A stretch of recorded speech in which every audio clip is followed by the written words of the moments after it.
काळंक मध्य महाकाळंकर जय हेउ। जदि आपण प्रभु भोलाशंकर को हृदय भल पाउथिबे तेबे भिडियोटी को लाइक निश्चय करंतु। हर हर महादेव बोली कमेंट रे लिखि दियंतु। सर्वदोषनाशक श्रावण मासरे किछि विशेष जिनिसर त्याग करने को कुहा जायछि, जहाँकि शास्त्र आयुर्वेद और लोक परंपरा एही तीनोटी दृष्टिकोण बहुत गुरुत्वपूर्ण।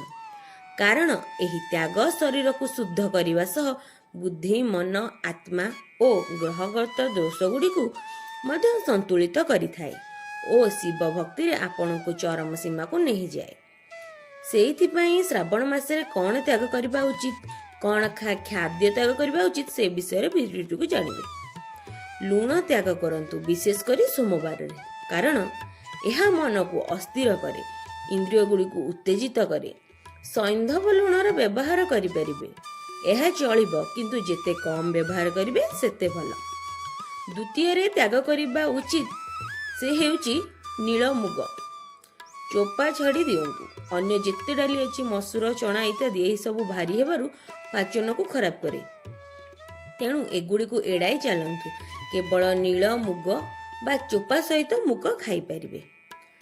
मांस मद्य नॉनवेज अंडा तामसिक भोजन क्षमा करने योग्य नुहे, यह छुअंती नहीं।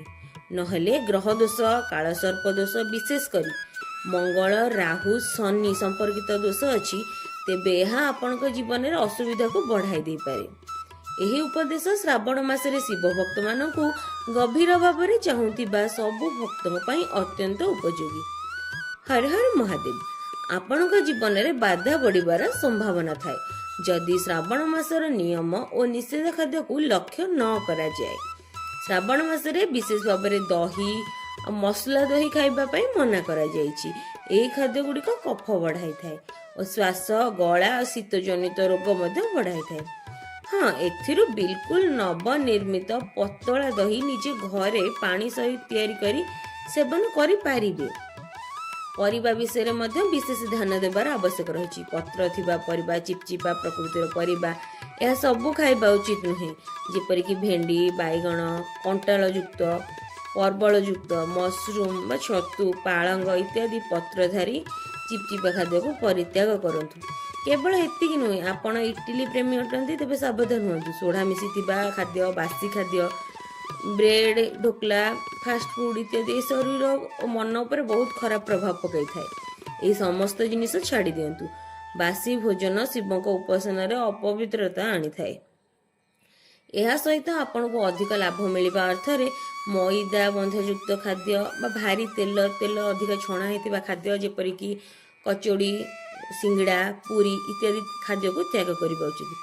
आपण जेते हल्का तेल रे खाई बनै खाई परिबे, उपमा हो कि किछि भी हो, भारी तेल थिबा खाद्य को एड़ाई देबा उचित। तेबे प्रश्न उठे, आमे कोन खाइबा? यदि आपण को एई धरण खाद्य खाइबार अभ्यास अछि तेबे ध्यान दियंतु। शिव साधन रे चरम सीमा पई पहुंचीबा पई मुग डाली खिचड़ी आपण खाई परिबे। अल्प फल खांतु, शाक कंदमूल खांतु, साबुदाना मध्य खाई परिबे। एही समस्त उपाय श्रावण मासरे शिव भक्त और साधन रे शुद्धता और सफलता आनी थाए। अटा छामा चाउल लाउ ए प्रकार तरकारी खाआंतु। ताजा दुग्ध पियंतु। तुलसी गंगा जल महू आदि सेवन करंतु। सैंधव लुण खाआंतु। अदा कला मरीच आदि खाई परिबे। तुलसी मिसिथिबा जल निश्चित भाव में प्रतिदिन सेवन करबा उचित।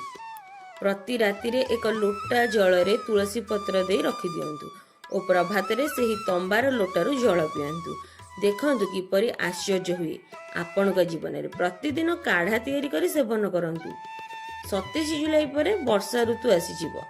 बहुत प्रकार इन्फेक्शन हुए, पेट खराब, मिलीमिला इत्यादि माने मशा जनित रोग, खाद्य जनित रोग, बहुत प्रकार रोग आसी थाए। सबुथिरु आपण को सुरक्षा मिलिबो। आपण को भोजन आपण को भोग, तेबे दुहिंक उद्देश्य पूरण हेबो। तेणु करी वर्षा दिने निजर स्वास्थ्यर जत्न नियंतु। खाद्य पानीय घोड़े रखंतु। यही टाइम रे देह खराब होबार बहुत संभावना थाए। वीडियोटी पसंद आसतिले कमेंट रे ओम नमः शिवाय बोली लिखि दियंतु। जय भोले शंकर।